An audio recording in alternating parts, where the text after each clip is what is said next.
ஓம் சாய்ராம்.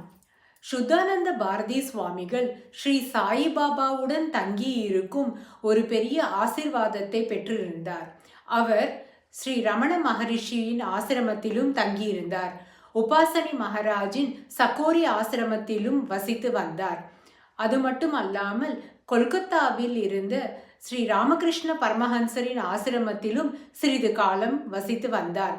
அங்கு ஸ்ரீ ராமகிருஷ்ண பரமஹன்சர் மற்றும் ஸ்ரீ சுவாமி விவேகானந்தர் ஆகியோரின் நேரடி சிஷ்யர்களுடன் தங்கியிருக்கும் பாக்கியமும் இவருக்கு கிட்டியிருந்தது. இவர் கேதர்நாத், பத்ரிநாத், காசி, ரிஷிகேஷ், ஹரித்வார் போன்ற இடங்களுக்கும் புனித பயணம் மேற்கொண்டார்.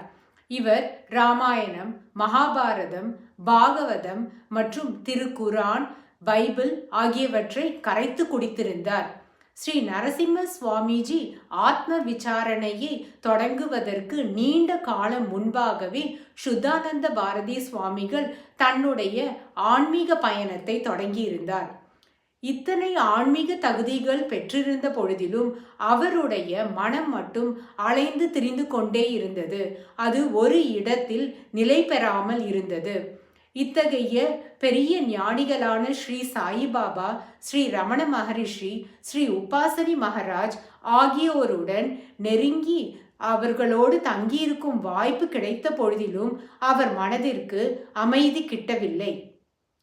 சுத்தானந்த பாரதி சுவாமிகள் தன்னுடைய லட்சியமான ஆத்மானுபவம் தன்னை விட வெகு தொலைவில் இருப்பதை அவர் உணர்ந்தார்.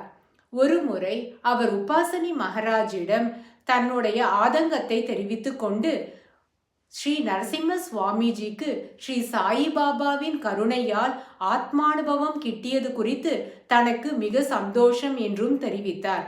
இவர் கூறியது அனைத்தையும் உபாசனி மகாராஜ் மிகவும் பொறுமையுடன் கேட்டுக்கொண்டிருந்தார்.